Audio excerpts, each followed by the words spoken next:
Hello ಗೆಳೆಯರೆ, welcome back to my video. So ಏನಪ್ಪ ಅಂತಂದರೆ BS ನರ್ಸಿಂಗ್ದವ್ರಿಗೆ ಸಪ್ರೇಟಾಗಿ ವಿಡಿಯೋ ಮಾಡ್ತಿರೋದು. KCET ಈ ವರ್ಷ ಯಾರೆಲ್ಲ 2024ರಲ್ಲಿ ಪಾರ್ಟಿಸಿಪೇಟ್ ಮಾಡ್ತಿದ್ರು BS ನರ್ಸಿಂಗ್ಗೆ ಸಂಬಂಧಪಟ್ಟಾಗೆ ಹೋದ ವರ್ಷದ್ದು ಸ್ವಲ್ಪ ಕಟ್ ಆಫ್ ಲಿಸ್ಟ್ ನೋಡೋಣ. ಹುಡುಗರಿಗೆ ಸ್ವಲ್ಪ ಏನಾದರೂ ಹೆಲ್ಪ್ ಆಗ್ಬೋದು ಅಂತಂದು ಯಾವ ರೀತಿ ನಡೆದಿತ್ತು ಫಸ್ಟ್ ಆಫ್ ಆಲ್ ಹೋದ ವರ್ಷ ಕೌನ್ಸ್ಲಿಂಗ್ ಅಂತಂದರೆ ಹೇಳ್ಬೋದು. ಇವಾಗ KCET ಪಾರ್ಟಿಸಿಪೇಟ್ ಮಾಡೋರು ಎಲ್ಲರೂ ಇರ್ತಾರೆ. ಲೈಕ್ ಇಂಜಿನಿಯರಿಂಗ್ ಇದ್ದಾರೆ, BS ನರ್ಸಿಂಗ್ ಇದ್ದಾರೆ, ವೆಟರ್ನರಿ ಇದೆ, ಅಗ್ರಿಕಲ್ಚರ್ ಇದೆ, B ಫಾರ್ಮ್ ಡಿ ಎಲ್ಲನೂ ಕೋರ್ಸ್ ನಡೀತಾ ಇರ್ತವೆ. ಬಟ್ ಹೋದ ವರ್ಷ ಯಾವ ರೀತಿ ನಡೀತದಂದರೆ ಫಸ್ಟ್ ರೌಂಡಲ್ಲಿ ನಮ್ಮದು ಯೋಗ ಮತ್ತು ನ್ಯಾಚುರೋಪತಿ ಮತ್ತು BS ನರ್ಸಿಂಗ್ ಇದ್ಯಾವುದೂ ಕೂಡ ಪಾರ್ಟಿಸಿಪೇಟ್ ಮಾಡಲಿಲ್ಲ. ಆ್ಯಕ್ಚುಲಿ ಏನು ಮಾಡಿದ್ರು ಅಂತಂದರೆ ಅವರು ಹೋದ ವರ್ಷ ಯಾಕಂದರೆ ಇವೆಲ್ಲ ಸೀಟ್ ಕಡಿಮೆ ಇರ್ತವೆ. ಲೈಕ್ BS ನರ್ಸಿಂಗ್ ಆಯಿತು, ಯೋಗ ಆಯಿತು, ನ್ಯಾಚುರೋಪತಿ ಎಲ್ಲನೂ ಕೂಡ ಏನಿರ್ತವೆ ಅಂತಂದರೆ ಸೀಟ್ ಕಡಿಮೆ ಇರ್ತವೆ. ಸೊ ಹಾಗಾಗಿಬಿಟ್ಟು ಅವನ್ನ ಫಸ್ಟ್ ರೌಂಡ್ ನಡೆಸಲಿಲ್ಲ. ಫಸ್ಟ್ ರೌಂಡಲ್ಲಿ ಇಂಜಿನಿಯರಿಂಗ್ ಆಯಿತು, ಫಾರ್ಮ್ ಡಿ, D ಫಾರ್ಮ್ ಎಲ್ಲನೂ ಕೂಡ ನಡೆದೋಯ್ದು. ಬಟ್ ಫಸ್ಟ್ ರೌಂಡಲ್ಲಿ ಯಾವ ಕೂಡ ಪಾರ್ಟಿಸಿಪೇಟ್ ಮಾಡಲಿಲ್ಲ. ಬಟ್ ಸೆಕೆಂಡ್ ರೌಂಡ್ ನಡೆದಾಗ ಎಲ್ಲನೂ ಕೂಡ ಪಾರ್ಟಿಸಿಪೇಟ್ ಮಾಡ್ತವೆ. ಸೇಮ್ ಎಲ್ಲ ಈ ವರ್ಷವೂ ಕೂಡ ಹೇಳೋಕ್ಕಾಗಲ್ಲ. First round BS nursing participate ಮಾಡಲಿಲ್ಲ. ಪಾರ್ಟಿಸಿಪೇಟ್ ಮೀನ್ಸ್ ಏನಂದರೆ ಫಸ್ಟ್ ರೌಂಡಲ್ಲಿ ಆಪ್ಷನ್ ಎಂಟ್ರಿ ಇರಲ್ಲ, ಏನು ಕೂಡ ರಿಸಲ್ಟ್ ಅಲಾಟ್ ಇರಲ್ಲ, ಯಾವುದು ಕೂಡ ಕಾಲೇಜಸ್ ಬರಲ್ಲ. ಫಸ್ಟ್ ರೌಂಡಲ್ಲಿ ಬರಲ್ಲ. ಯಾಕಂತಂದರೆ ಮೊದಲು ಅವ್ರಿಗೆ ಏನು ಮಾಡ್ಬೇಕಂತಂದರೆ ಮೊದಲು ಇಂಜಿನಿಯರಿಂಗ್ ಎಲ್ಲ ಕೂಡ ಕಾಲೇಜಸ್ಸು ಫುಲ್ ಆಗಬೇಕು. ಸೊ ಹಂಗಾಗಿಬಿಟ್ಟು ಫಸ್ಟ್ ಅವ್ರು ಏನು ಮಾಡ್ತಾರೆ, ಯಾರೆಲ್ಲ ವೆಯ್ಟ್ ಮಾಡಿದ್ರು, ನಾನೇನು ಹೇಳ್ತೀನಿ ಸಪ್ರೇಟಾಗಿ ನಿಮಗೆ ಒಂದು ಸಜೆಷನ್ನು BS ನರ್ಸಿಂಗ್ ಮಾಡೋರಿಗೆ.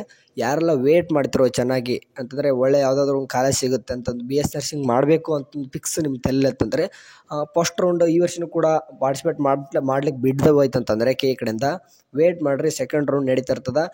ಅವಾಗ ಏನು ಮಾಡ್ತಾರೆ ಅಂತಂದರೆ ಫಸ್ಟ್ ರೌಂಡಲ್ಲಿ ಭಾಳ ಜನ ಅಡ್ಮಿಷನ್ ಮಾಡ್ಕೊಂಡು ಹೋಗ್ಬಿಡ್ತಾರೆ. ಅವಾಗ ನೀವು ರ್ಯಾಂಕ್ ದೂರ ಇದ್ದರೂ ಕೂಡ ಸೀಟ್ ಸಿಗ್ತದೆ.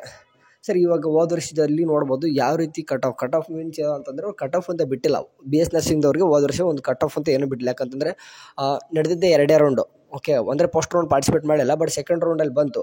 ಸೆಕೆಂಡ್ ರೌಂಡ್ ಬಿಟ್ಟರು ಡೈರೆಕ್ಟಾಗಿ ಸೀಟ್ ಎಲ್ಲನೂ ಕೂಡ ಆಪ್ಷನ್ ಎಂಟ್ರಿ ಮಾಡಿದ್ರಿ. ಅವ್ರದ್ದು ಕೂಡ ಸೀಟ್ ಅಲಾಟ್ ಆಯಿತು. ಸೀಟ್ ಅಲಾಟ್ ಆದಾಗ ನಾವು ಟೋಟಲ್ ಎಷ್ಟು ಸೀಟ್ ಅಲಾಟ್ ಆಗಿದಾವೆ ಅಂತಂದರೆ BS ನರ್ಸಿಂಗ್ದವ್ರಿಗೆ ಇಲ್ಲಿ ನಾನು ತೋರಿಸ್ತೀನಿ. PDF ಇದೆ ಅಲ್ವಾ, ಇಲ್ಲಿ ತೋರಿಸ್ತಿದ್ದೀನಿ ನೋಡಿರಿ. ಟೋಟಲ್ 10,797 ಸೀಟ್ ಅಲಾಟ್ ಮಾಡ್ತಾರೆ. ಇಷ್ಟೇನ ಬರ್ತಾರೆ ಅಂತ ಕೇಳ್ಬೋದು. ಇಲ್ಲ, ಇನ್ನೂ ಕೂಡ ಜಾಸ್ತಿ ಇದ್ದಾವೆ. ಫಸ್ಟ್ ರೌಂಡ್ ಓಕೆ, ಅವ್ರು ನಡೆದಿರೋದು ಒಂದೇ ರೌಂಡ್ 10,797. ಒಂದು ರೌಂಡಲ್ಲಿ ಇಷ್ಟು ಸೀಟು BS ನರ್ಸಿಂಗ್ ಒಂದೇ ಹೇಳ್ತಿರೋದು. ಲೈಕ್ ಇನ್ನೂ ಕೂಡ ನೋಡ್ಬೋದು ಅಂತಂದರೆ ಡೀಪಾಗಿ ಯಾವ್ಯಾವ ಕಾಲೇಜಲ್ಲಿ ಎಷ್ಟು ಸೀಟ್ ಅಲಾಟ್ ಆಗಿತ್ತು ಅಂತಂದರೆ ಇಲ್ಲಿ ಫಸ್ಟ್ನೇ ಕಾಲೇಜ್ ನೋಡ್ತಾ ಇರ್ಬೋದು, ವಿಕ್ಟೋರಿಯಾ ಹಾಸ್ಪಿಟಲ್ ಅದು ಕಾಲೇಜ್ ಇದೆ ಅಲ್ವಾ, ಆ ಒಂದು ಹಾಸ್ಪಿಟಲ್ದು ನೋಡ್ಬೋದು. ಟೋಟಲಾಗಿ ಎಷ್ಟು ಸೀಟ್ ಅಲಾಟ್ ಆಗಿದೆ ಅಂತಂದರೆ 100 ಸೀಟ್. ಓಕೆ, 100 ಸೀಟ್ ಏನು ಮಾಡೋದು ಅಂತ ವಿಕ್ಟೋರಿಯಾ ಕಾಲೇಜ್ದು ಸೀಟ್ ಆಗಿದ್ದಾವೆ. ಮತ್ತು ವಿತ್ ಇಷ್ಟು ಈ ಕ್ಯಾಟಗರಿಯವರಿಗೆ ಇಷ್ಟು ಸೀಟ್ ಅಂತ ಇರ್ತವೆ. ಅದ್ರ ತಕ್ಕನಂಗೆ ಅಲಾಟ್ ಮಾಡಿರ್ತಾರೆ. ಆ್ಯಂಡ್ 101 ನೋಡ್ತಿರೋದು ಸೆಕೆಂಡಾಗಿ MS ರಾಮಯ್ಯ ನಗರ ಅದ್ರದ್ದು ಕೂಡ ಸೀಟ್ ಅಲಾಟ್ ಆಗಿದೆ. ಅದು 101ರಿಂದ ಸ್ಟಾರ್ಟ್ ಆಗಿದೆ ಅಲ್ವಾ. ಸೊ ಹಂಗಾಗಿಬಿಟ್ಟು ಈ ಕಾಲೇಜ್ ಜಸ್ಟ್ ಎಲ್ಲಿವರೆಗೂ ಹೋಗ್ತಾ ಇದೆ ಅಂತಂದರೆ ಲೈಕ್ ಇಲ್ಲಿ ನೋಡ್ತಾ ಇರ್ಬೋದು. ಓಕೆ, 145 ತನಕ ಇದೆ. ಅಂದರೆ 45 ಸೀಟು ಈ ಒಂದು ಕಾಲೇಜಲ್ಲಿ. ಅಂದರೆ ಎಲ್ಲ ಗೌರ್ಮೆಂಟ್ ಕಾಲೇಜಲ್ಲಿ, ಇದು ಕೂಡ ಗೌರ್ಮೆಂಟ್ ಕಾಲೇಜೇ. ಬಟ್ ಎಲ್ಲ ಕಾಲೇಜಲ್ಲಿ 100 ಸೀಟ್ ಇರಬೇಕಂತ ಏನಿಲ್ಲ. ಒಂದೊಂದು ಕಾಲೇಜಲ್ಲಿ 40 ಇರ್ತವೆ, ಒಂದೊಂದು ಕಾಲೇಜ್ 60 ಇರ್ತವೆ, ಒಂದೊಂದಲ್ಲಿ ಆಲ್ಮೋಸ್ಟ್ 100 ಇದ್ದಾವೆ. ಓಕೆ, ನಮ್ಮ ಉತ್ತರ ಕರ್ನಾಟಕ ಸೈಡ್ ಬಂದುಬಿಟ್ರೆ ಎಲ್ಲನೂ ಕೂಡ 100 ಸೀಟ್ ಇಟ್ಕೊಂಡವ್ರೆ. ಸರಿ, ಇದೇ ರೀತಿ ಟೋಟಲ್ ಎಷ್ಟಪ್ಪ ಅಂತಂದರೆ 10,797 ಸೀಟ್ ಅಲಾಟ್ ಆಗಿದಾವೆ. ಆ್ಯಂಡ್ ರಿಮೈನಿಂಗ್ ಸೀಟ್ ಏನಾಯಿತು ಇಷ್ಟೇನಂತ ಅನ್ಬೋದು. ಇನ್ನೂ ಕೂಡ ಇಷ್ಟೆಲ್ಲ ಮಾಡಿದ್ರು ಕೂಡ ಕೆಲವೊಬ್ರು ಅಡ್ಮಿಷನ್ ಮಾಡ್ಕೊಂಡಿರಲ್ಲ. ಸೊ ಅಂಥವ್ರನ್ನ ಏನು ಮಾಡಿದ್ರು ಅಂತಂದರೆ ಒಂದು ಎಕ್ಸ್ಟೆಂಡೆಡ್ ರೌಂಡ್ ಅಂತ ಮಾಡಿದ್ರು. ಅಷ್ಟೇ 2 ರೌಂಡ್ ನಡೆಸಿರೋದು. ಅದು ಸೆಕೆಂಡ್ ಎಕ್ಸ್ಟೆಂಡೆಡ್ ರೌಂಡು ಏನು ಆಪ್ಷನ್ ಎಂಟ್ರಿ ಇರಲಿಲ್ಲ, ಏನಿರಲಿಲ್ಲ. ಡೈರೆಕ್ಟಾಗಿ ಕಾಲೇಜಿಗೆ ಸಂಬಂಧಪಟ್ಟಾಗಿ ಕಾಲೇಜವ್ರಿಗೆ ಒಂದು ಗ್ರೂಪ್ ಮಾಡಿಕೊಂಡು ಯಾವುದೆಲ್ಲ ರ್ಯಾಂಕ್ ಚೆನ್ನಾಗಿದೆಯೋ ಅವ್ರಿಗೆ ಸೀಟ್ ಅಲಾಟ್ ಮಾಡಿದರು. ಇದೇನಪ್ಪ ಅಂತಂದರೆ 2 ರೌಂಡು ಹೋದ ವರ್ಷ ನಡೆದದ್ದು. ಬಟ್ ಈ ವರ್ಷ ಆ ರೀತಿ ನಡೀತು ಅಂತ ನಾನು ಗ್ಯಾರಂಟಿ ಕೊಡಲ್ಲ.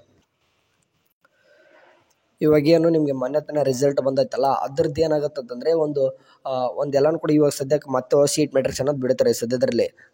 ಇವತ್ತೇ ಬರ್ಬೋದು, ಇಲ್ಲ ನಾಳೆ ಬರ್ಬೋದು, ಪಕ್ಕ ಬರುತ್ತದೆ. ಬಟ್ ಅದು ಬಂದಾದಮೇಲೆ ಫಸ್ಟ್ ರೌಂಡ್ದು ಏನೇನೆಲ್ಲ ನಡೆಯುತ್ತೆ ಅಂತಂದೆಲ್ಲನೂ ಕೂಡ ಕೇದಲ್ಲಿ ಒಂದು ಸರ್ಕ್ಯುಲರ್ ಬರುತ್ತೆ.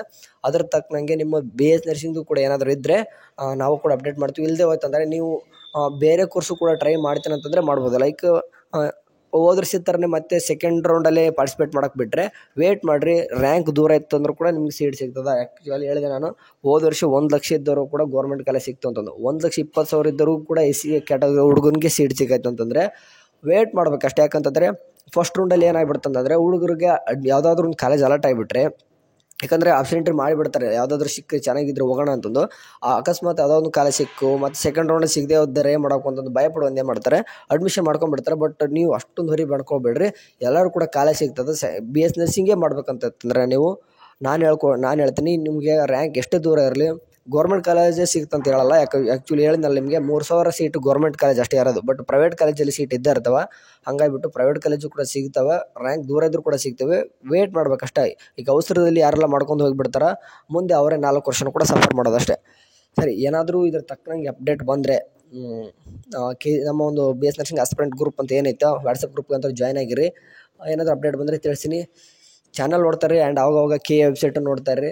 ಯಾಕಂದರೆ 1 3 to 4 minutes ನಾವು ಕೂಡ ವೀಡಿಯೋ ಮಾಡಿರ್ತೀವಿ. ಸುಮ್ಮನೆ ನೀವು ಎಲ್ಲೆಲ್ಲೋ ವೀಡಿಯೋ ನೋಡ್ತಾ ಇರ್ತಾರೆ, ಬಟ್ ಯೂಸ್ಫುಲ್ ಆಗಿರೋ ಒಂದು ವೀಡಿಯೋ ನೋಡ್ರಿ. ಆ್ಯಕ್ಚುಲಿ ಅಡ್ಮಿಷನ್ ಆಗೋವರೆಗೂ ನೋಡ್ರಿ ಅಷ್ಟೇ, ಅದಾದ್ಮೇಲೆ ನೀವೇ ಫ್ರೀ ಆಗ್ತಾರೆ.